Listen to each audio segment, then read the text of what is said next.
बिस्मिल्लाहिर्रहमानिर्रहीम, अस्सलाम वालेकुम नाज़रीन, आप देख रहे हैं प्रोग्राम द लास्ट आवर। मैं हूं यासिर रशीद और स्टूडियो मेरे साथ मौजूद हैं सीनियर तजियाकार राना मोहम्मद अजीम साहब। नाज़रीन, पाकिस्तान की मौजूदा सियासी व मुआशी सूरत हाल इस पर नज़र दौड़ाई जाए तो हम ये इहाता कर सकते हैं कि पाकिस्तान के अंदर इस्तेहकाम हमें कुछ दिनों में देखने को आता है, लेकिन फिर उसके बाद गैर मुस्तहकम पोजीशन देखने में आती है। आज के दिन मंजरनामा कुछ और है तो एक हफ्ते के बाद मंजरनामा कुछ और है। आज अगर इक़्तिदार की दौड़ के अंदर सरे फहरिस्त कोई और है, सफ़े अव्वल में खड़ा कोई और है, तो कल के दिन कोई और होगा। लेकिन ये जो दिन ब दिन बदलती सूरत हाल है, ये पाकिस्तान की सियासत के ऊपर किस हद तक असरअंदाज होगी, उस नौजवान नस्ल के ज़हनी नकूश के ऊपर कौन सा नक्श छोड़ जाएगी कि जो ये सोचता है कि पाकिस्तानी सियासत में इस्तेहकाम किस तरीके से आ सकता है। नज़रिया ही सियासत की बुनियाद होता है। नज़रिया क्या है?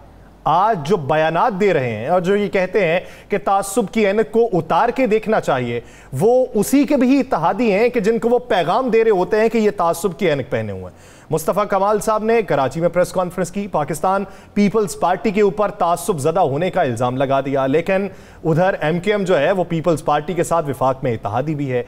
एक तरफ पाकिस्तान तहरीक इंसाफ से राहें जुदा करने वाले रोज़ बरोज़ उनकी तादाद में इजाफा भी होता जा रहा है, तो एक तरफ पार्टी की बुनियाद रखने की बातें हो रही हैं, तो एक तरफ बातें ये हो रही हैं कि पार्टी नहीं बनाई जाएगी बल्कि एक ग्रुप बनाया जाएगा जिसे इलेक्शन कमीशन में रजिस्टर्ड भी नहीं करवाया जाएगा। तो अब पाकिस्तान का सियासी मंजरनामा आने वाले दिनों में क्या होगा? राना साहब की तरफ बढ़ते हैं। राना साहब, बात हो रही है कि जहांगीर खान तरीन साहब का जो ग्रुप है वो ये चाहता है कि पाकिस्तान डेमोक्रेटिक पार्टी के नाम से पार्टी रजिस्टर्ड करवाई जाए। एक हमने PDM देखी, अब PDP की बातें हो रही हैं। दूसरी तरफ मुराद राज साहब जो हैं, आज फिर उन्होंने गुफ्तगू किया और उन्होंने कहा है कि हाशिम डोगर साहब ने भी बातचीत की कि हम लोगों के नाम खुफिया रखेंगे। ये दोनों तरफ एक ही पार्टी से निकले हुए लोग हैं, ये बंटवारा क्यों? बिस्मिल्लाहिर्रहमानिर्रहीम, अस्सलातु वस्सलामु अलैका या सय्यदी या रसूल अल्लाह, अस्सलातु वस्सलामु अलैका या सय्यदी या हबीबल्लाह। या सर, सबसे पहले तो आप ज़हन में रखिएगा, अब एक ही पार्टी नहीं, कई और पार्टियों से भी बहुत से लोग निकल के कई और घोंसलों में भी जाएंगे। मुस्लिम लीग नून, पाकिस्तान पीपल्स पार्टी, जमीयत उलमा इस्लाम, MQM, ANP और दीगर सियासी जमातों से भी लोगों की उड़ानें शुरू होने वाली हैं। मैं ये जो आपको बात कह रहा हूँ आज के दिन, ये नोट कर लीजिएगा। फिर ये बात ख़त्म हो जाएगी कि तहरीक के इंसाफ से ही निकल रहे हैं। अब तहरीक इंसाफ से क्यों निकल रहे हैं ये आपको पता है, मुझे भी पता है। आज लेकिन आप जो जिनकी बात कर रहे हैं वो निकल के किधर जाएंगे? JKT ग्रुप में? नो, ये तो आप मुझे नहीं समझ आई। आपने जब इंट्रो दिया था तो इंट्रो में आपने कह दिया कि कभी हालात मुस्तहकम होते हैं। मुझे तो पाकिस्तान के हालात पिछले कई सालों से मुस्तहकम नज़र ही नहीं आए। अगर आपको नज़र आए तो आप मुझे बताएं। और किसी एक दिन खबर तो सुन ही लेते हैं, खबर सुन लेते हैं, लेकिन वो भी 40 ही खबर होती है, बेजी बजाई खबर होती है और हम लोग उसे जारी कर देते हैं। बात यह है कि जहांगीर तरीन साहब के साथ जो लोग गए हैं उनमें से बहुत से लोग वो हैं, बहुत से लोग जो अपनी हैसियत में इलेक्शन नहीं जीत सकते। इसी पंजाब के अंदर, इसी पाकिस्तान के अंदर एक इलेक्शन हुआ था, हुकूमत की सपोर्ट हासिल थी, तगड़े तरीन उम्मीदवार थे जिनको आज भी हम कहते हैं जनाब ये जिस तरफ होते हैं इलेक्शन जीत जाते हैं। उन उम्मीदवारों के साथ क्या हुआ था? कितनी कितनी लीड से वो इलेक्शन हारे थे। उस वक्त महंगाई का तनासब ये नहीं था, उस वक्त दीगर मामलात यहाँ तक नहीं गए थे। तो अब आप ये समझें कि कोई किंग पार्टी हो या कोई और पार्टी हो और वो बन जाए और बनने के बाद वो कहे कि मुझे फौरी रिजल्ट मिल जाएगा, तो ऐसा मुमकिन नहीं है। आज तो आपको दूसरी बात आपको एक चीज़ बता दूँ। अच्छा, आप अभी एक राना साहब सवाल, ये जो लोग जहांगीर खान तरीन ग्रुप में शामिल हो रहे हैं, इनके वोटों का तनासब इस शमूलियत के बाद कम होगा, उतना ही रहेगा, या तरीन साहब के कुछ असर रसूख के मुताबिक कोई 1-2% बढ़ जाएगा? तरीन साहब का अपना बेटा इलेक्शन जीत गया था। नहीं तो फिर आप किस तरह कह सकते हैं कि तरीन साहब के असर रसूख के बाइस वो वोट बढ़ जाएगा? चलिए मुझे बताएं ना। लेकिन उस वक्त तरीन साहब की पार्टी तो थी नहीं। तो क्या मोहम्मद अब्दुल ईदी आके वोट मांगेंगे? हकीम सईद वोट मांगेंगे? यार अपने हर इलाके की, हर यूनियन कौंसिल की, हर उस यूनियन कौंसिल के बाद हर अपने MP जो हदूद होती है उसमें वहाँ पे बरादरियाँ होती हैं, वहाँ पे पार्टी का वोट होता है, वहाँ पर ज़ातियात का वोट होता है, वहाँ पर ग्रुपों के वोट होते हैं। वहाँ पर आप ये कहें कि कोई नई पार्टी, कोई भी पार्टी, मैं सिर्फ जहांगीर तरीन साहब की बात नहीं कर रहा, कोई भी पार्टी बन गई और बनकर फौरी तौर पर उसे रिस्पॉन्स मिल गया, ऐसा मुमकिन नहीं है। ऐसा 1% भी मुमकिन नहीं है। देखिए यार सर, 2 चीज़ें आप जहन में रख लीजिएगा, आज मैं आपको 2 या 3 चीज़ें जहन में रख लीजिए। इस दफ़ा इलेक्शन में आपको ऐसी ऐसी सियासी जमातें नज़र आनी है कि जिनके पहले वोट मुख्तलिफ सियासी जमातों को जाते थे। मसलन मिली पाकिस्तान मरकज़ी मुस्लिम लीग, जिनका मीनारे पाकिस्तान पर बहुत बड़ा इज्तिमा हुआ, याद है ना आपको जी? पाकिस्तान की तारीख में तहरीक इंसाफ के बाद इस मौजूदा तारीख में जो बड़ा इज्तिमा हुआ वो उनका हुआ, मरकज़ी मुस्लिम लीग का बड़ा इज्तिमा हुआ। अब उनके भी हर हल्के में उम्मीदवार इलेक्शन लड़ रहे हैं। वो किसी ना किसी सियासी जमात का वोट तोड़ेंगे ना, उसके बाद साद रिजवी साहब की जमात हर हल्के में इलेक्शन लड़ रही है। अभी जब मैं आ रहा था तो मैं गरी शो में एक बड़ा जुलूस देख रहा था उनकी जमात के लोगों का, वो भी इलेक्शन लड़ रहे हैं। उसके बाद आप आ जाएं जहांगीर तरीन साहब की जमात, मान ले उसका नाम पाकिस्तान डेमोक्रेटिक अलायंस है, लेकिन मेरी इत्तला के मुताबिक ये नाम नहीं है। अगर यही नाम है, मान ले ये नाम है, ज़रा उनके इर्द गिर्द खड़े लोग देखें। ओन चौधरी साहब के भाई कितने वोटों से इलेक्शन आ रहे हैं? यस साहब, ओन चौधरी साहब के भाई बड़ी खासी तादाद में इलेक्शन हारे। इसाक खाकवानी इलेक्शन हारे। इसी तरह वहाँ पे खड़े बहुत से चेहरे ऐसे हैं जो इलेक्शन हार चुके हैं। अब कौन सी जादू की छड़ी ऐसी है कि जिसकी बुनियाद पर वो इलेक्शन जीतेंगे? उनके साथ मुस्लिम लीग नून का वोट बैंक था ज़िमनी इलेक्शन में, उनके साथ उनकी अपनी ज़ाती वोट बैंक जिसको वो चैलेंज करते थे, उनके साथ हुकूमत की मुकम्मल सपोर्ट थी, रातों रात सड़कें बनती थी, स्ट्रीट लाइट्स लगती थी, पुलिस कंट्रोल में होती थी। अब हालात और हैं। अगर मुस्लिम लीग नून पंजाब में इलेक्शन में आ रही है तो क्यों ना इमदाद तो उन्हें मिलेगी, यहाँ पीपल्स पार्टी को मिलेगी, फिर जहांगीर तारीन को या किसी और को सपोर्ट तो नहीं मिलेगी। उसके बाद आप आ जाए वो तहरीक इंसाफ के जो लोग छोड़ के गए हैं, जिन्होंने ग्रुप बनाया, जिन्होंने कहा कि हमने कोई पार्टी रजिस्टर्ड नहीं करानी। मैंने रात को बिल्कुल तरीके से एक बात की थी, शायद आप समझ गए थे, मैं आपको थोड़ा सा फिर समझा देता हूँ कि ये लोग ग्रुप ही बनाएंगे और फिर यही ग्रुप जो है ये अपनी साबका जमात से ही इलेक्शन लड़ेगा। जो लोग किसी और जमात में शामिल नहीं हो रहे, कभी इम्कान है, मैं आपको ये लफ्ज़ कह रहा हूँ, कभी इम्कान है कि ये लोग वहीं से इलेक्शन लड़ेंगे जहाँ से ये पहले इलेक्शन लड़ के आए हैं या जहाँ पर इन्होंने 8, 10 साल, 15 साल अपनी जद्दोजहद की है। मैं आपको ये बता, अगर ऐसा ना होता तो उनमें तादाद कितनी होगी? तनासुब अगर निकाल लिया जाए, एक वो जो चले गए, एक वो जो ठहर गए। अभी मैंने आपसे कहा कि बहुत से परिंदे जो हैं वो घोंसलों में वापस आएंगे, बहुत से परिंदे बहुत से और घोंसलों से उड़ के और घोंसलों में जाएंगे। लेकिन सवाल ये है कि जो घोंसले से उड़ के चला गया उसकी जगह कोई और आके बैठ गया। बस ऐसे ही होगा ना, बैठ तो जाएगा, 100% बैठेगा, तो कोई वो फिर वापस जब आएगा तो वो घोंसले वाले क्या एक्सपेक्ट करेंगे? आएगा कि हालात उसे मजबूर करेंगे, अवामी रद्द अमल उसे मजबूर करेगा, वोटर्स का रुझान उसे मजबूर करेगा, वोटर का जो तरीके चीज़ें होंगी वो मुझे मैं आपको मैंने बात की, मुझे मिले दोस्त मोहम्मद मज़ारी साहब, हम तकरीबन 1 घंटा इकट्ठे बैठे। मैंने मज़ारी साहब से पूछा कि आपने मुस्लिम लीग नून को ज्वाइन कर लिया है? आगे से उन्होंने मुझे कहा बिल्कुल मैंने ज्वाइन कर लिया, लेकिन इलेक्शन मुझे अपनी ज़ाती हैसियत से लड़ना पड़ेगा, इन लोगों के वोट नहीं हैं। ये मैं हर्फ टू हर्फ आपको बता रहा हूँ। अच्छा, उनके ज़ाती वोट वहाँ पे है, इसमें कोई दूसरी राय नहीं है। उन्होंने कहा जी मैं ज़ाती हैसियत से इलेक्शन लड़ूंगा, हमारा ज़ाती वोट बैंक है। मैंने पूछा वोट है किसका? उसने कहा जी अगर आप मुझसे पूछते हैं तो KPK के अंदर अभी तक सबसे ज़्यादा वोट PTI का है, पंजाब में मुतासर हुआ है, जो उसने मुझे कहा, और बाकी जगहों पे जो है वो मिक्स चलेगा। मैंने उसे कहा जी आप क्या देख रहे हैं कि आइंदा इलेक्शन कैसे होंगे? उन्होंने कहा जी इलेक्शन होंगे तो हालात उस वक्त के हालात के मुताबिक बहुत से लोग अपनी वापसी या अपने इलेक्शन के हवाले से फैसले करेंगे, अभी हालात ऐसे नहीं हैं। फिर मैंने कहा फिर आपने क्यों ज्वाइन किया है? उन्होंने कहा जब भी मैंने मुलाकात की है, हो सकता है मैं आपको कह रहा हूँ कि मैं अजमेर मुझे, उसने कहा मुझे मेरे इलाके के लोग कह रहे हैं, मेरे साथी मुझ पर प्रेशर डाल रहे हैं कि आप आज़ाद हैसियत से इलेक्शन लड़े।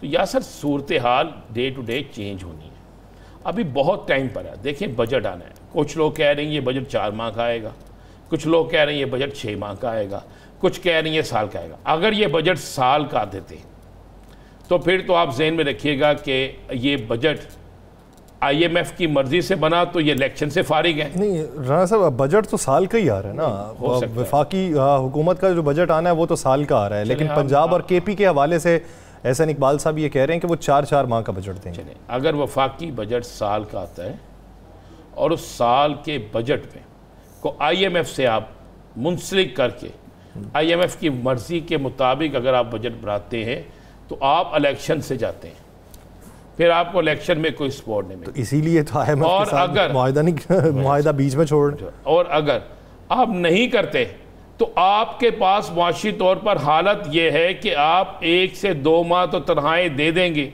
तीसरे माह क्या करेंगे, चौथे माह क्या करेंगे, 5वें महीने क्या करेंगे, क्या करेंगे? फिर आप हालात इतने अच्छे नहीं रहेंगे।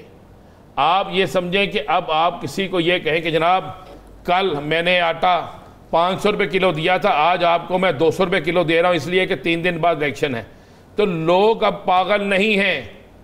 अब यंगस्टर वोटर की तादाद बहुत ज़्यादा है, अब वोटर बहुत ज़्यादा एजुकेटेड हो गया है, वोटर को पता है कि गलत कौन है ठीक कौन है, हमसे बल्फ कौन कर रहा है और हमारे साथ दुरुस्त कौन कर रहा है, हमारे साथ खेल कौन रहा है और हमारे साथ ड्रामेबाजी कौन कर रहा है, हमारे साथ सच कौन बोल रहा है, हमारे साथ झूठ कौन बोल रहा है।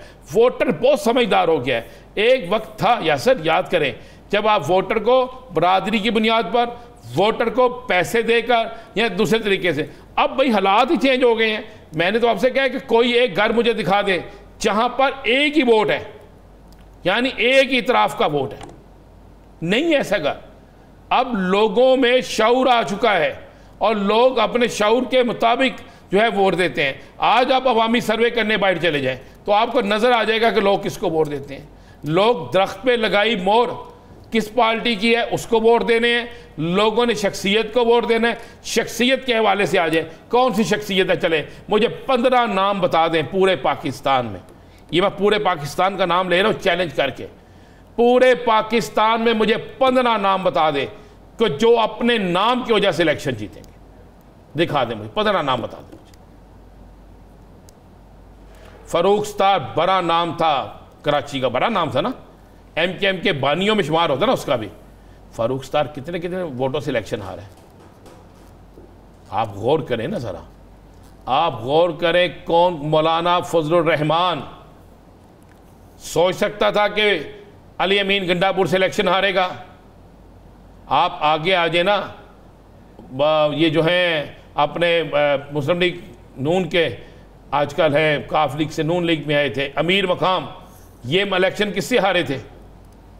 फिर आप आगे चलते जाएं, आप गिनती करते जाएं तो आपको बड़े बड़े नाम जिनके मतलब कहा जाता था जनाब ये लोग तो इलेक्शन हार ही नहीं सकते, ये जिस जगह जिस हल्के में जहां मर्जी खड़े हों इलेक्शन नहीं हार सकते, तो क्यों इलेक्शन हार गए। मुझे 15 नाम पाकिस्तान में गिना दें कि ये 15 नाम जिस मर्जी सियासी जमात की तरफ से इलेक्शन लड़ेंगे इलेक्शन जीत जाएंगे। अब वो हालात नहीं है। अब आप आज का वोटर जो है ना वो कहता है जनाब मैंने अपना मुस्तकबिल देखना है, मैंने देखना है कि कल क्या सूरत हाल होगी। शाहिदा खान अब्बासी फोटो हार से लाहौर से आके जिमनी इलेक्शन लड़े थे। नहीं राणा साहब, अगर आप ये समझते हैं कि नामों और शख्सियात की सियासत नहीं है तो फिर पार्टी की सियासत हुई। पार्टी की सियासत, बिल्कुल पार्टी की सियासत होगी, और उस पार्टी की सियासत होगी जिसकी अवाम के अंदर जड़ें होंगी। जमात इस्लामी के पास दीनदार लोगों की बड़ी तादाद है ना, ऐसे ईमानदार लोगों की बड़ी तादाद है। मुझे मैं मानता हूँ जमात इस्लामी इलेक्शन क्यों नहीं जीतती। जमात इस्लामी आज के दिन तक इक़्तिदार की उस बुलंदी तक क्यों नहीं गई जितनी उनकी मेहनत है। MQM सवाए 3 शहरों के चौथे शहर में क्यों नहीं आज तक जीत सकी? मुस्लिम लीग काफ, चाहे आप चौधरी शुजात हुसैन साहब हो, चाहे चौधरी सरवर साहब हो, चाहे कोई भी हो, मुझे बताएं वो इलेक्शन जीत सकती हैं? मुझे बताइएगा। मुझे अच्छी तरह याद है तहरीक इंसाफ का दौर था, जो सब गवर्नर थे, तो मेरी बात हो रही थी, मैं कि जो सब किस हल्के से इलेक्शन लड़ना है, लाहौर के फ़िलहाल किस इलेक्शन लड़ लें, तो मुझे कहते हैं तुम पागल हो गया, हम जीत ही नहीं सकते। वाकई उस वक्त तहरीक इंसाफ की पोजीशन यही थी। मैंने कहा मैं तो टोबे से जाके इलेक्शन लूँगा, टोबा टेक सिंह से, मैं उस इलेक्शन जहाँ से इलेक्शन जीत सकता हूँ। अब ये क्या देखें, आपकी ज़ात का 5000 7000 वोट होता है, मैक्सिमम लगा लें 10,000 वोट है, और भाई आप जिस हल्के में इलेक्शन लड़ने जा रहे हैं, कौमी असम्बली का हल्का है तो 4 लाख 5 लाख 6 लाख वोट है, क्या करेंगे? आपके मुकाबले में खरी जमात किसी का भी उम्मीदवार, नून लीग का, तहरीक इंसाफ का, पीपल्स पार्टी का, उनके वोट बैंक हैं, तहरीक लब्बैक का, मुस्लिम लीग। आप क्या समझते हैं कि इंतखाबात के अंदर कौन सी ऐसी पार्टी है जो किसी एक पार्टी को नहीं मुख्तलिफ पार्टियों को डेंट डाल सकती? ये दो जो सियासी मजहबी जमातें हैं ना, मैं आपको एक बात बताऊं, एक तो ज़हन में रखिएगा, जहांगीर तरीन की पार्टी अगर बतौर पार्टी इलेक्शन में आएगी, वो इलेक्शन जीतती या हारती बात का मसला है, वो पहला डेंट डालेगी पीपल्स पार्टी और मुस्लिम लीग नून का, पहला डेंट। उन्होंने एंटी हुकूमत वोट लेना है ना, और अगर आप ये कहें कि उनके गए हुए लोगों को तहरीक इंसाफ का वोट मिलेगा, नहीं मिलेगा। और वो वोट तोड़ेंगे किसका? क्योंकि उनमें से अक्सर जो लोग हैं वो हैं जो पहले जा चुके थे। 25 सीटें तो वो है ना जो जा चुकी थी, ऐसे ही बाकी जो लोग हैं उनमें से कुछ को टिकटें नहीं मिली, और जो अब जा रहे हैं फिर उनको हमारे मुल्क के अंदर किसी भी सियासी जमात को छोड़ के जाने वालों को, मैं कह रहा हूँ किसी भी सियासी जमात को छोड़ के जाने वालों को लोग वोट नहीं देते, बिल्कुल वोट नहीं देते। और मैं आपको इशारतन कह रहा हूँ कि ये जो लोग किसी सियासी जमात में नहीं जा रहे, हाशिम डोगर साहब हैं, मुराद रास हैं और लोग हैं, तो वो वक्त का इंतज़ार करें। हो सकता है कि हालात बड़ी तेज़ी से पलटा खाएं, हालात पलटा खाएं और ये सारे लोग मिलकर फिर उसी जमात से इलेक्शन लड़ें। तो ये चलता है, यासर साहब देखते तो जाए। अच्छा राना साहब, MQM का आइंदा इत्तेहाद किसके साथ देख रहे हैं? क्योंकि पीपल्स पार्टी के तो बहुत खिलाफ बोल रहे हैं। MQM आइंदा इत्तेहाद करे या ना करे,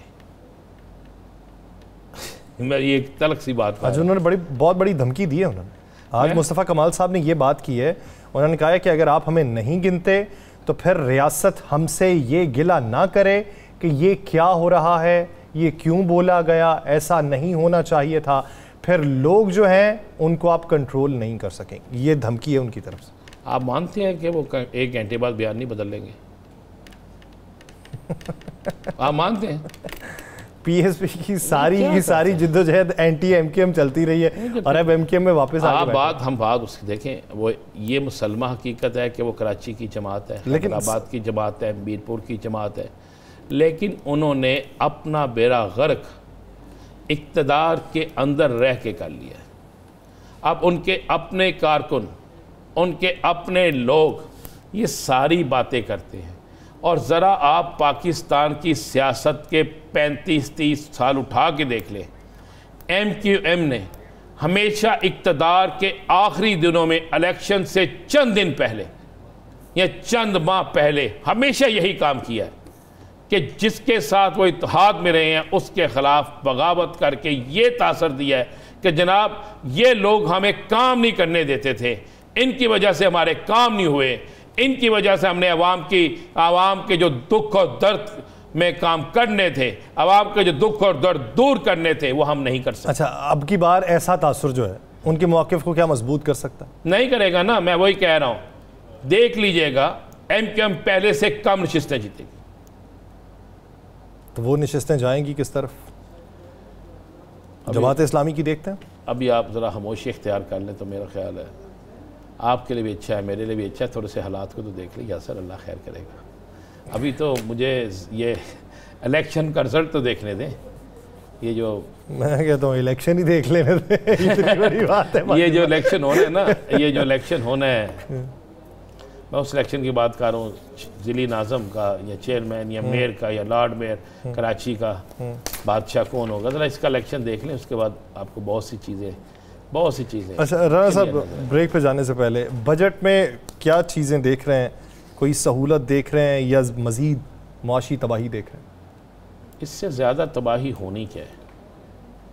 इससे ज़्यादा तबाही वैसे आपस की बात है राना साहब, हम हर साल ये बात करते हैं इससे ज़्यादा तबाही होनी क्या, हम उससे ज़्यादा तबाही देखते भी इसलिए देखते हैं कि हम बेहिस्स हैं, हम इसलिए देखते हैं कि हम कुछ कर नहीं सकते, हम इसलिए ये सारा कुछ देखते हैं कि हमें आदत पड़ गई है कि पहले 10 जूते पड़ते थे, अब 100 पड़ते। हम कहते हैं तादाद ज़्यादा कर लो ताकि जल्द फारिग हो जाए, जूते मारने वालों की तादाद ज़्यादा कर लो ताकि हम जल्द फारिग हो जाए।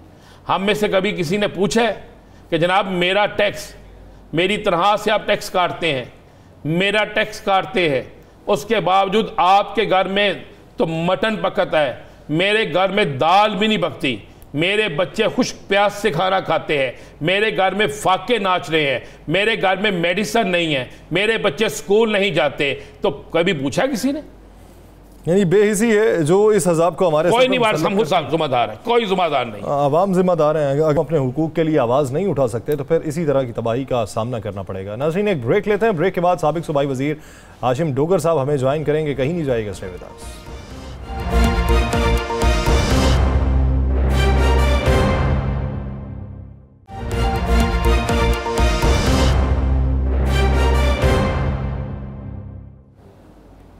ब्रेक के बाद खुश आमदीद। नाज़रीन, पाकिस्तानी सियासत में ये जो इस वक्त गैर मुस्तहकम पोजीशन देखने में मिल रही है, ये बंटवारा जो इतना होता जा रहा है, पार्टीज़ पहले पाकिस्तान के अंदर बहुत ज़्यादा थी, अब मज़ीद देखने में आएंगी, तो ये एक बड़ी हुकूमत कौन बना सकेगा, ये एक बिग क्वेश्चन है। लेकिन ये जो पार्टीज़ बढ़ती जा रही हैं, नज़रियात में किस हद तक तब्दीली है, वो मंशूर में किस हद तक तब्दीली देखने को मिलेगी, वोट बैंक किस तरीके से पलटा खाएगा और रुजू करेगा किसकी तरफ, ये एक बुनियादी सवाल है। इसी सवाल का जवाब जानने के लिए साबिक सूबाई वज़ीर हाशिम डोगर साहब ने हमें ज्वाइन किया है, उनसे बातचीत करते हैं। हाशिम साहब, बहुत शुक्रिया आपके वक्त का।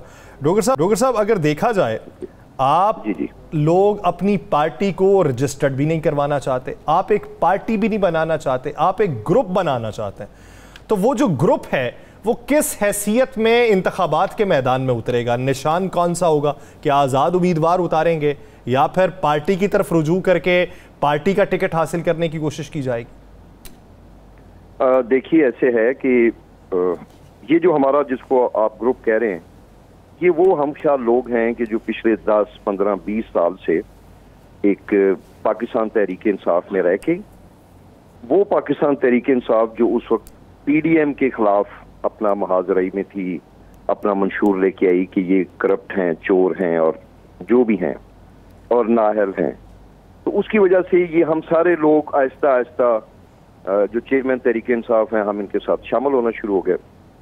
अब उसके बाद आके तो बदकिस्मती से पिछले साल 6 माह में जो कोई भी ऐसे अनासर थे जिनकी वजह से ये जो पूरा एक बयानिया बन गया बदकिस्मती से पाक फौज के खिलाफ, और जिसकी वजह से जिस दिन चेयरमैन तहरीक इंसाफ अरेस्ट होते हैं तो लोग बजाय पंजाब असम्बली या गवर्नर हाउस के सामने एहतजाज करने के, उस क्राउड में से आवाज़ें उठती हैं कि आए जिना हाउस चलें।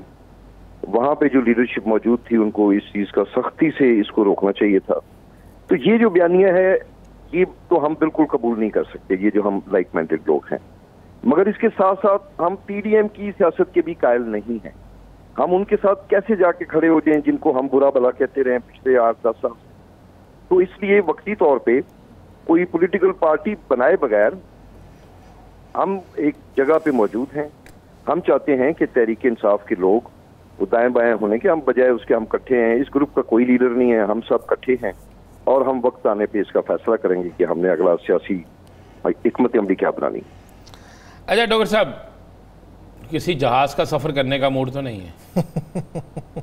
नहीं, बिल्कुल नहीं है, जहाज का नहीं सफर करना हमने। पक्की बात है ना? जी, फिलहाल हमारा ऐसा कोई इरादा नहीं है। देखें, पॉलिटिक्स है, इसमें अप एंड डाउन होती रहती हैं चीजें, मगर जो हमने रात को तकरीबन हम कोई 26 से लेके 30 लोग थे, जो शाम इकट्ठे बैठे, हमने बैठक की और उसके अंदर ये डिसाइड किया कि हम अपनी जगह पे मौजूद हैं। अच्छा, वैसे आप फिगर्स बता रहे हैं, मुराद राज साहब तो इससे इनकारी थे, वो कहते थे कि अभी तो हम ऐलान ही नहीं कर सकते इस बात का।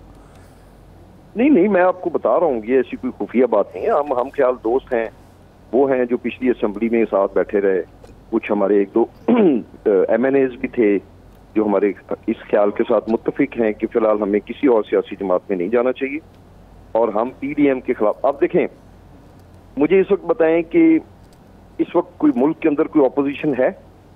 हमारे लोग, कोई ऐलान कर रहा है मैं सियासत छोड़ रहा हूँ, कोई कहता है मैं बीमार हूँ, कोई कहता है मैंने बच्चों को टाइम देना है। तो देखें, एक मुल्क जो है उसके अंदर जमहूरियत कैसे चल सकती है जिसमें ऑपोजिशन ही ना हो। हम इंशाअल्लाह ताला ऑपोजिशन करेंगे और हमें नहीं, आप इक़्तिदार क्यों नहीं करेंगे? आप इक़्तिदार क्यों नहीं करेंगे? नहीं, अभी तो देखिए ना, एक अभी तो मौजूद है, अभी आप अपोजिशन करेंगे।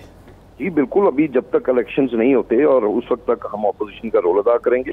इलेक्शन कब हमारे अंदर जी इलेक्शन कब देख रहे हैं?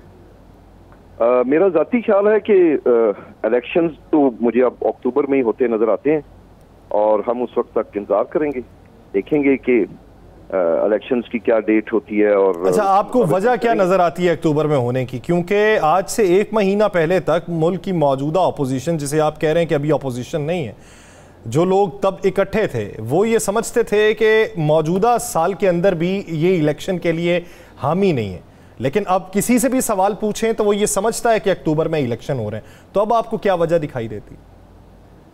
नहीं, देखिए, ये गलत हुआ, मैं बिल्कुल समझता हूँ। जो मैं आइन का, कानून का तालिब इल्म तो नहीं हूँ, मगर जिन दोस्तों से मशवरा किया, पंजाब असम्बली के टूटने के 90 दिन के अंदर इलेक्शन हो जाने चाहिए थे। कानून, आइन तो यही कहता है। बहरहाल जैसे भी उसको बुलडोज किया गया और चूंकि PDM को ये नजर आया कि दिन ब दिन उनकी मकबूलियत कम होती जा रही है, उनको वोट नहीं मिलेंगे और इलेक्शन के अंदर उनको अपनी सियासी मौत नजर आना शुरू होगी, तो वो अवॉइड कर रहे हैं। अब मेरा सवाल है कि आप कब तक अवॉइड करेंगे? मैं नहीं समझता कि जो हमारे जो इस वक्त जो हैं अदारों में लोग हैं वो ये चाहते हैं कि कोई आइन शिकनी हो। इसलिए मुझे और हमारे ग्रुप को ये कभी इम्कान नजर आता है कि अक्टूबर में आपके जनरल इलेक्शन होंगे। हाशिम डॉक्टर साहब, कि कितने % चांस है कि हालात अपना रुख चेंज करें और हालात बेहतरी की तरफ जाएं, और जिस तरह आप एक इशारा देते हैं कि हालात उस तरफ चले जाएं कि आप सब लोग दोबारा अपनी पुरानी पार्टी से इलेक्शन लड़ें, इसके कितने चांस हैं? इसके सिलसिले में देखें, अभी चूंकि 9 मई से लेके आज तक 20-22 दिन हुए हैं और कल हमारी पहली ये आपस में हमारी सिटिंग हुई है। एक पाकिस्तानी, एक मुहब्बे वतन पाकिस्तानी होने की हैसियत से हम हर वक्त ये दुआ करते हैं कि हमारे मुल्क के हालात बेहतर हों। आमीन। देखें, बदकिस्मती से मुआशी तौर पे हमारे हालात दिन ब दिन, मतलब जो खराब थे वो अब खराब तर हो गए हैं। तो कहाँ तक चलना है? ये इस मुल्क ने बचना है जो अल्लाह और उसके रसूल के नाम पे बना है। तो मुझे उम्मीद है कि इंशाल्लाह सेंस प्रिवेल करेगी। अगर हम साल सवा साल से अपनी डायरेक्शन गलत ना करते, अपना फोकस उधर ही रखते, तो शायद ये हालात यहाँ तक कभी ना पहुँचते। तो अब मुझे उम्मीद है कि आइंदा इंशाल्लाह हमारे मुल्क में ऐसा कभी कोई वाक़या ज़रूर पज़ीर नहीं होगा और सेंस प्रिवेल करेगी अल्टीमेटली। अच्छा हाशिम डॉक्टर साहब, आप क्या समझते हैं, आप लोग जो सियासत करना चाहते हैं और बतौर अपोजिशन सियासत करना चाहते हैं, सड़कों की सियासत करेंगे या TV की सियासत करेंगे? नहीं, देखें, पीसफुल प्रोटेस्ट, पीसफुल कहीं पे इकट्ठे होना, मशवरा करना, बात करना। और मैं आपसे बताऊं कि जो अब हमारी ये जो इस वक्त हम ख्याल ग्रुप इकट्ठा हुआ है, इसमें अल्हम्दुलिल्लाह हमारे साथ फाइनेंस को, इकॉनमी को समझने वाले लोग हैं। हम उसके ऊपर कौम की तवज्जो लेके आएंगे। हम जो नेशनल सिक्योरिटी के मामलात हैं, हम उसके ऊपर कौम की तवज्जो लेके आएंगे।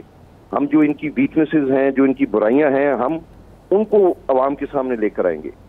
और इसके अलावा ये है कि इंशाल्लाह हम कोई भी ऐसी, मैं तो इसका बिल्कुल कायल नहीं हूँ, इवन मैं रोड ब्लॉक का भी कायल नहीं हूँ, कि जब आप सड़क पे रास्ता किसी का रोक देते हैं, उसके अंदर एम्बुलेंसेज मौजूद होती हैं, उसके अंदर लोग जिनकी एमरजेंसी है, किसी की फौती है, हम कतई तौर पे इस तरह की जो एक होती है जो हार्डन टाइप पॉलिटिक्स की आदी नहीं है। और हम सारी वो हैं जो हम रात को जिनके साथ हमारी मुलाकात। हाशिम साहब, आप PDM का मुस्तकबिल आपने बता दिया कि अवाम उनसे नफरत करती है, मुस्लिम लीग काफ और जहांगीर तरीन साहब की पार्टी का मुस्तकबिल आप क्या देखते हैं, एक सियासी वर्कर की हैसियत से, एक साबका वजीर नहीं, एक सियासी वर्कर? मैं समझता हूँ कि काफ लीग और जो जहांगीर तरीन साहब का ग्रुप है ये एक्सटेंशन है पीडीएम की, क्योंकि जब पिछले साल तरीन साहब ने छोड़ा था तो वो कोई इंडिपेंडेंटली नहीं रहे, उसके बाद उन्होंने बाकायदा उनके आज भी जो उनकी पार्टी के जो चंद मुतहर्रिक अरकान हैं वो तो ऐसे पीएम हैं, वो तो वजीर आजम के मशीर हैं इस वक्त। बिल्कुल ऐसा। तो हम ये कैसे समझ सकते हैं कि ये इनका पीडीएम से ताल्लुक नहीं है? बहुत अच्छा। अगर ये साबित करते कि ये पीडीएम के खिलाफ हैं और इस चीज को ये अवाम के सामने साबित करें तो फिर किसी भी तरह की बातचीत की जा सकती नहीं। डोगर साहब, आप क्या समझते हैं, एक शख्स जो है वो अलहदगी इख्तियार करके किसी एक तबके का हिस्सा बन जाता है तो उससे उसके नज़रियात वाजे हो जाते हैं, उसकी एफिलिएशन वाजे हो जाती है, तो अगर वो वापसी का रास्ता इख्तियार करना चाहे तो आप वेलकम करेंगे या इनकार करेंगे? नहीं, बिल्कुल हम वेलकम करेंगे। और मैं आपको श्योरिटी देता हूं कि ये जो हमारे चंद हम दोस्तों का जो ग्रुप है, हम हर किसी ऐसे भी ग्रुप के साथ, पार्टी के साथ बातचीत करने के लिए तैयार हैं जो हमें ये साबित करें कि वो पीडीएम के खिलाफ पॉलिटिक्स करेंगे। हम उनसे बिल्कुल अगले लम्हे बैठ के बात करने के लिए तैयार हैं। लेकिन आप ये भी समझते हैं कि पीडीएम आइंदा आम इंतखाबात में यूं यकजा होकर मैदान में उतरेगी? वो तो अलग अलग बटी हुई होगी, वो पीडीएम तो होगी नहीं। तो फिर फैसला तो ये करना होगा कि किसके खिलाफ इलेक्शन लड़ना है, पीएमएलएन के खिलाफ, पीपी के खिलाफ, जेकेटी ग्रुप के खिलाफ, पीएमएलक्यू के खिलाफ। जो भी इस नजरिए पे है कि जो पीडीएम का नजरिया है, हम तो उसके खिलाफ पॉलिटिक्स करेंगे, और जो भी उनके खिलाफ पॉलिटिक्स करेगा उसके साथ हम मिल भी जाएंगे, हमें कोई इतराज नहीं है, हम इकट्ठे बैठ जाएंगे।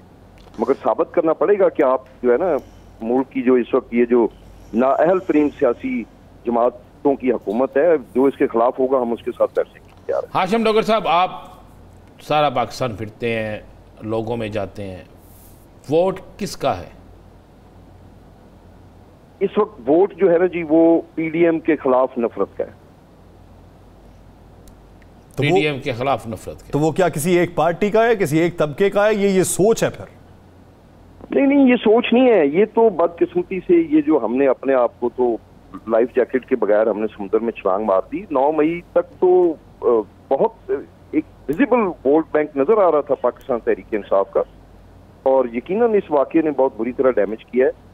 और काश ऐसे ना होता, हम अपनी जो लाइन ऑफ एक्शन और जो हमारी सोच है हम उसको बिल्कुल डाइवर्ट ना होने देते। तो मगर अभी भी हम समझते हैं कि इंशाल्लाह हम फर्ज कर लें डोगर साहब, अगर वो लोग जो इसमें मुलव्वस पाए गए उस वाक़े में वो उसकी मजम्मत भी नहीं कर रहे, वो पार्टी से अलहदा हो जाते हैं, और आप लोग जो पार्टी से अलहदा होने का ऐलान कर गए ये पार्टी में वापस हो जाते हैं, ऐसी सूरत हाल में फिर वोट बैंक कितना देखता है? बहुत वोट होगा मैं समझता हूँ। अगर आप देखें, हम तो जिसने उस दिन लोगों का ज़हन बनाया, उसके ऊपर यानी उसको इग्नाइट किया, लोगों को मोबिलाइज किया, लोगों को अट्रैक्ट किया, और वहां पे ले जाके फिजिकल हमलों में मुलव्वस हुए या जुबानी तौर पे ऐसी बातें की, उनके तो ऑब्वियसली हम बिल्कुल सपोर्टर नहीं है, ना हम उनके साथ मिल बैठ के कोई बात करेंगे। मगर हर वो शख्स जो मुहब्बे वतन है, जो सियासत को सिर्फ सियासत की हद तक रखना चाहता है, तो उसके साथ हम बात करेंगे और इंशाल्लाह मिलजुल के आपको नजर आएगा। मैं समझता हूँ शायद इस वक्त हमारी बातें लोगों को अच्छी नहीं लगेंगी, मगर मैं समझता हूँ कि इंशाल्लाह सूनर और लेटर अवाम को ये समझ आ जाएगी कि कौन पीडीएम के खिलाफ खड़ा है, और फिर अवाम उसको इंशाल्लाह सपोर्ट करेगी। अवाम को समझ आ जाएगी कौन पीडीएम के खिलाफ खड़ा है। बहुत शुक्रिया हाशिम डोगर साहब, इस हवाले से अपना वक्त। नाज़रीन, इसी सियासी मंजरनामे पे मजीद बात होगी एक शॉर्ट ब्रेक के बाद, कहीं नहीं जाएगा। शेविदास।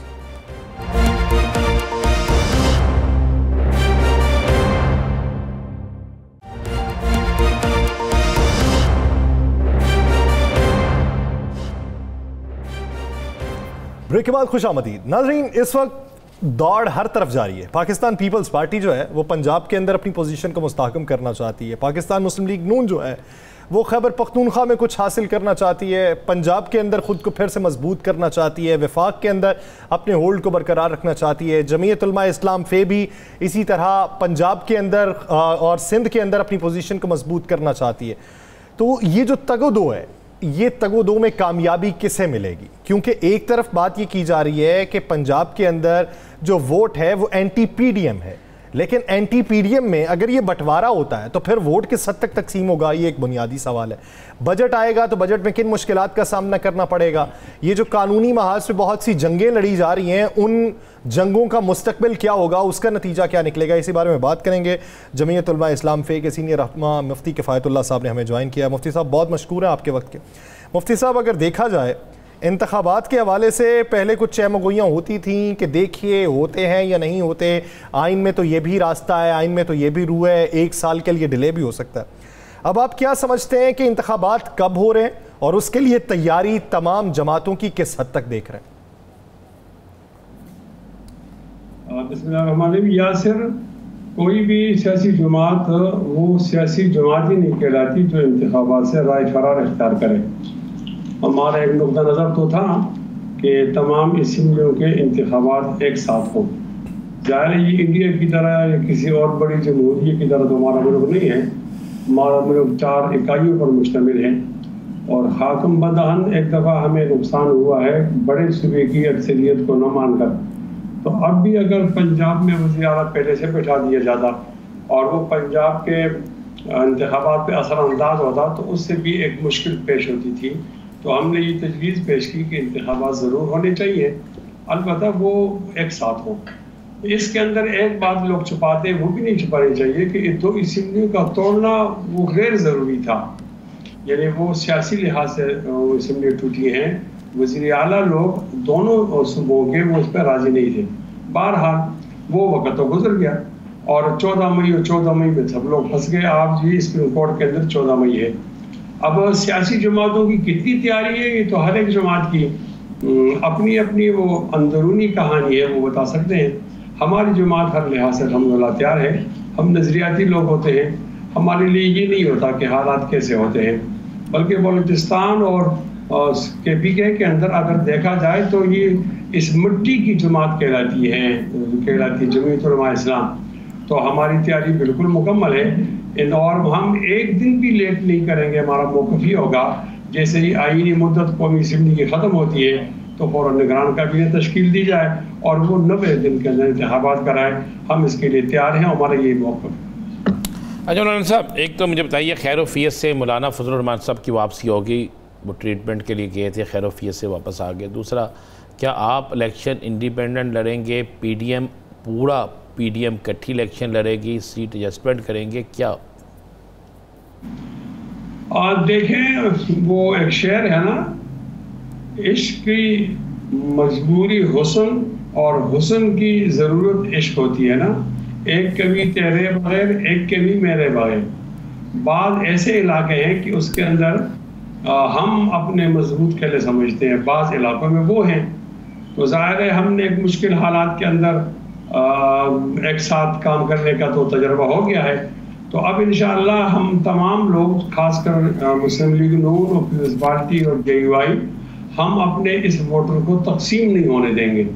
हम इस तरह का वो मैकेनिज़्म बनाएंगे कि हमारा वोटर जो है वो बिल्कुल महफूज रहे। एक जगह अगर वो हमें ज़रूरत है कि उस पार्टी को वोट दिया जाए, दूसरी जगह सीट एडजस्टमेंट के जरिए नून को दिया जाए या JUI को दिया जाए, लेकिन ये खत हाल अभी वाज़ेह नहीं है। बहरहाल हमारा एजेंडा भी अलग होगा, हमारा एजेंडा भी अलग होगा और हर एक पार्टी चाहेगी कि अपनी कारगुजारी की बुनियाद पर आवाम को अपनी तरफ मुतवज्जो करे। अच्छा मुफ्ती साहब, अगर देखा जाए कानूनी महाज के ऊपर एक जंग जारी थी, सुप्रीम कोर्ट के अंदर बहुत सी बहस ये जारी थी कि ऑडियो लीक्स के हवाले से जो फैसले आ रहे हैं उस पर एक बेंच तश्कील दिया जाए और फिर उसका मुनज़्ज़म तरीके से फ़ैसला किया जाए। फिर एतराज़ उठाया गया कि फ़लाँ जज को उस बेंच में शामिल नहीं होना चाहिए। जमीयत उलमा इस्लाम फ़े का वाज़े मौक़िफ़ क्या है? क्योंकि लाहौर हाई कोर्ट तो ये बात देख चुकी है कि ऑडियो और वीडियो लीक्स के हवाले से आप एक इनफरादी शख्स के हुकूक को मजरू करते हैं और उसकी प्राइवेसी में दखल अंदाजी करते हैं, तो ये इसमें जो मुलव्वस हैं उनको सामने आना चाहिए। तो जमीयत उलमा इस्लाम फ़े वफाकी हुकूमत के मौक़िफ़ के साथ खड़ी है या लाहौर हाई कोर्ट के फैसले के साथ? नहीं, देखें, मौक़िफ़ तो अपना अपना होता है ना, या थोड़ा सा उसके अंदर रद्द बदल भी होता है। यहाँ तक किसी की प्राइवेसी को मजरू करना है, इससे तो कोई इत्तेफाक नहीं करता। ये गलत था और ये गलत है, ये गलत रहेगा। अगर हमारे मुखालिफिन की मजरू हो रही है तो भी गलत है और हमारी हो रही तो भी गलत है। लेकिन ये कि एक दफ़ा अगर कोई चीज़ सामने आ जाती है और उसकी तहकीक के लिए पार्लियामेंट से एक कमेटी आ जाती है, तो उसमें तो और कुछ बुरा तो नहीं हुआ, सिर्फ चीफ जस्टिस साहब से पूछा नहीं गया। और इसलिए पूछा नहीं गया कि वो जो वीडियो या ऑडियो थी वो उनके आसपास घूम रही थी, तो उनसे पूछने का मान तो ये कि क्या आपके खिलाफ हम कोई तहकीक करें, तो उसका जवाब तो साफ ही न करें। तो इसलिए पूछा नहीं गया, तो कमेटी को तश्कील दे दिया गया। कमेटी की तश्कील के बाद फिर चीफ साहब ने उसको स्टे किया, ये ठीक नहीं था। यानी अगर चीफ साहब आज़ादाना और गैर जानदाना तहकीकात कराते और कहते ठीक है भाई ये कमेटी अपना काम करे, मैं बेगुनाह हूँ और मैं साफ हूँ, तो ऐसा हो। और अब जब उन्होंने बेंच तश्कील दिया, उसके अंदर खुद मौजूद थे, तो ज़ाहिर है एक आदमी के खिलाफ एक बात हो रही है तो वो खुद ना बैठे। ये रिवायत भी है और ये मुनासिब भी है, तमाम अदालतों के अंदर ऐसा होता है कि आप अपना केस खुद न सुने, तो वो आप सुनना चाहते हैं, तो ये एक मुश्किल है।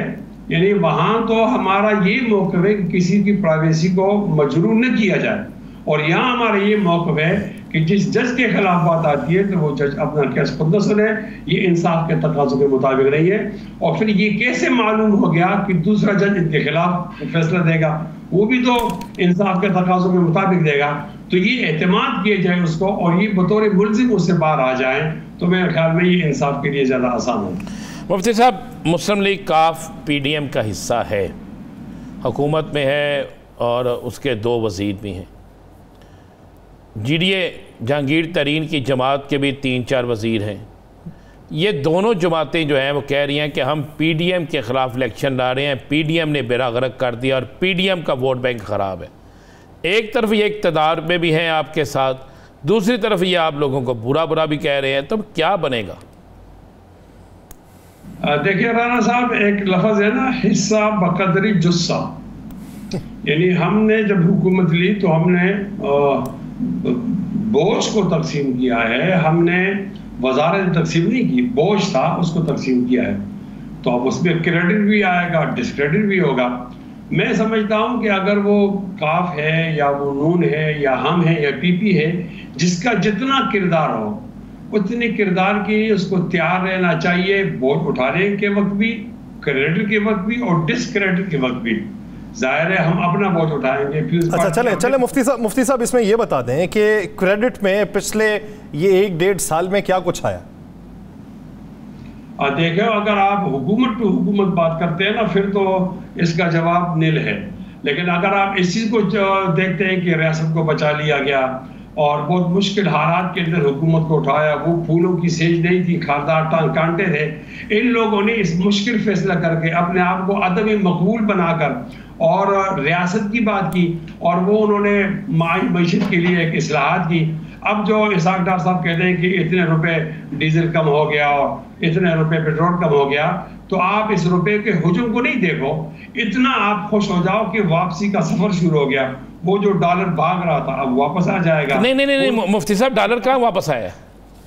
नहीं, मैं कहता हूँ ना, जब वो कहता है इतनी चीजें सस्ती हो गई हैं, ये सफर से वापसी का इंडिकेटर है कि हम उस सफर में वापस आ रहे हैं। तो कुछ कतरात तो आ गए हैं ना, उसको मान लेना चाहिए, और मुझे उम्मीद है कि आने वाले दिनों के अंदर और भी अच्छाई पैदा हो जाए। अच्छा, ये तो बता दें मुझे, आपका सबसे बड़ा मौक़िफ़ ये था जमीयत उलमा इस्लाम का सूद के ख़िलाफ़ कि सूद ख़त्म होना चाहिए, शरह सूद ख़त्म होनी चाहिए, सूद हर चीज़ ख़त्म होना चाहिए। 3 दफ़ा आप ही के जमात के सेनेटर जो हैं वो हमारे प्रोग्राम में उन्होंने कहा जी हमने कह दिया अब ये ना हुआ तो हम छोड़ देंगे। कामरान मुर्तज़ा साहब ने कहा शरह सूद में कमी की बजाय, ख़त्म होने की बजाय इजाफा होता गया। तो क्या जमीयत उलमा इस्लाम जो हमेशा सूद के ख़िलाफ़ बात करती है, उसको फिर ऐसी हुकूमत के हिस्सा रहना आईनी और शरई अंदाज से लिहाज से ठीक लगे? देखो राना साहब, हर एक पार्टी का झंडा भी मालूम है और एजेंडा भी मालूम है। हम अपनी कारगुजारी में जवाबदेह हैं अपने हुजूम के एतबार से। लोगों ने कितना वोट दिया हम उसके मुताबिक वो करेंगे। ऐसा नहीं, एक होती है दरांती और एक होता है कुल्हाड़ा। आप घास काटेंगे दरांती से और लकड़ी काटेंगे दरख्त कुल्हाड़े से। आपने हाथ में दरांती थमाई और कह रहे हैं कि दरख्त काटो, ऐसा तो नहीं होगा ना। मुफ्ती साहब अदब से, नहायत अदब से अगर आप इजाजत दे तो माफी चाहता हूँ। हमारे हाथ में दरानती, उसके हिसाब से जवाब दे ना। मैं ये कहता हूँ हमारा इत्तेहाद है, एक जमात नहीं है। जब मैं ये पोजीशन मिलेगी जो आजकल मुस्लिम लीग नून की है, जो लार्जर पार्टी है, तो इंशाल्लाह हम अपने तमाम एजेंडे पर और हम तमाम मैं अगर आप मैं बड़े अदब से एक दरखास्त करना चाहूँगा। आपने बड़ी अच्छी बात की है, लेकिन आपका आइन, आपका मंशूर कहता है सूद के ख़िलाफ़। आप इस्लामी जमात, इस्लाम के हवाले से बड़े आपकी हिदमात है। तो जब आपको नज़र आता है कि आप जिनके साथ हैं, चाहे आपको 5% भी नहीं मिला, ये बता दें, ये जो सूद का मामला है, इस पर आपके पास 5% हिस्सा है, 1% है। क्या आप समझते हैं कि आपको फिर भी रहना चाहिए? देखो, हुकूमत में रहना और न रहना अलग बात है। आप दोनों को अलग अलग देखो ना। हम लोगों के पास जाते हैं, आवाम के पास, और कहते हैं कि हम सूद खत्म करने वाली जमात है, हमें वोट दो। बाकी जमातें 20 पार्टी तो ऐसा नहीं कहती। अब अगर ज्यादा वोट पड़ जाते हैं दूसरी जमातों को, तो फिर इसका में किरदार तो आवाम का भी है ना। आप हमें अपने हिस्से और जुस्से के मुताबिक पूछ सकते हैं, हमारा गिरबान आपका हाथ में, लेकिन आपने नून का कर्जा हम पे नहीं डालना और पीपल्स पार्टी का कर्जा हम पे नहीं डालना। हमसे हमारे कर्जे के बारे में पूछो तो हम हाजिर हैं। हाँ, अगर जमीयत उलमा इस्लाम को 7 अक्सरियत मिलेगी तो हम अपने तमाम प्रोग्राम और एजेंडे पर मुकम्मल अमल करेंगे। अच्छा मुफ्ती साहब, आज से कुछ अर्सा पहले मैंने आपसे सवाल किया था कि क्या आप ये समझते हैं कि मौजूदा मुल्की माशी सूरत हाल को देखते हुए अगर इंतखाबात के लिए कॉल दे दी जाती है तो आपके पास कोई एजेंडा होगा आवाम में जाने के लिए? तो आपने कहा कि नहीं, अभी तो नहीं, अभी तो वोट बैंक मुतासर होगा, हाँ कुछ अरसे बाद हालात बेहतर हो जाएंगे। तो आप समझते हैं कि वो जो उस वक्त महंगाई की शरह 36% थी, वो बढ़ के अब 43-44% तक पहुंच चुकी है, तो अब अवाम में जाने के लिए एजेंडा है? यासिर, ऐसा है ना कि तरजीहात बदल जाती है ना। देखो, आप सर्दी में होते हैं तो फिर आप गर्म कपड़े पहनते हैं, और जब गर्मी आ जाती है तो फिर आप बारीक कपड़े पहनते हैं। तो कोई ये तो नहीं कह सकता कि आप लेकर मोटे कपड़े पहने। ये तरजीहात बदलती रहती हैं। हमारे यहाँ 9 मई का वाक़या है, मैं आप दोनों भाइयों से कहता हूँ, उसको आप नजरअंदाज नहीं कर सकते। 9 मई की बातों, वाक़े से, हादसे से, साने से बहुत सारी चीजें जो हो गई है वो समझ में आ गई हैं कि मुल्क के लिए सियासत कौन करता है और मुल्क के खिलाफ सियासत कौन करता है। अब जब लोगों को ये बात समझ में आ गई है कि मुल्क के खिलाफ सियासत होती है और रियासत को बचाना चाहिए, सियासत को नहीं, तो फिर हमारे छोटे छोटे इक़दाम और गलती को नजरअंदाज करेंगे। यानी आप ये समझते हैं कि 9 मई के वाक़े ने एक लिबादा दे दिया है बैड गवर्नेंस का? ये भी आप कह सकते हैं अगर आपकी नीयत ठीक हो। मेरी राय ये कि 9 मई के बाद चीजें तब्दील हो गई हैं, लोगों के सवालात तब्दील हो गए हैं, रवैये तब्दील हो गए हैं। वो चीज जो उनके लिए कबूल नहीं थी अब, या बर्दाश्त थी, अब वो कबूल कर रहे हैं। तो इनसे जो चीजें कुछ हो गया ना, यानी बोने जो थे वो बड़े हो गए, जो बड़े थे वो बोने हो गए, जो जाहिर थे। तो हाँ, हम इस पे ये कह सकते हैं कि आपकी कोई कारकर्दगी नहीं, आपको बनी बनाई चीज मिल गई। देखे ना, आपने तो सवाल ही शरारत वाला करना है, तो आप ये सवाल बनता है। नहीं, मैं ये नहीं कह रहा, मैं ये कह रहा फिर आपकी कारकर्दगी तो कोई ना हुई, आपको तो राह जाती कोई चीज मिल गई, आपने कहा चुक लो ये अनु। ये तो कहता हूँ ना, आप तो दुआ करो हमें ऐसा मुखालिफ मिला है जिसने हमें अपॉर्चुनिटी दे दी ना। यानी हमने तो नहीं कहा था कि जाके तुम 9 मई को ये काम करो, उसने किया तो हालात बदल गए, तो जाहिर है हमने उससे फायदा उठाया और उठा रहे हैं। तो आप भी पाकिस्तान के अवाम के लिए आप भी अच्छा काम करेंगे। ये तो वो आरजी सा वक्त था ना, कंट्रैक्ट वाला, जो 14 महीने हैं या 13 महीने हैं। आप जब हमें मुस्तकिल है हमारी अपॉइंटमेंट होगी तो फिर आप देखेंगे इंशाल्लाह आवाम खुश रहेगी। इंशाल्लाह मुस्तकिल तौर पे हुकूमत मिलेगी, आवाम खुश होगी, और दुश्मन ने अगर कोई गलती कर दी है तो उससे फिर फ़ायदा उठाया जा रहा है। बहुत शुक्रिया मुफ्ती किफ़ायतुल्लाह साहब से अपना वक्त देने के लिए। नाज़रीन, प्रोग्राम का वक्त ख़त्म हुआ चाहता है, आपसे मुलाकात होगी अगले हफ्ते। अपना बहुत सा ख्याल रखिएगा। मुझे और राना अजीम साहब को दीजिए इजाज़त। अल्लाह निगहबान।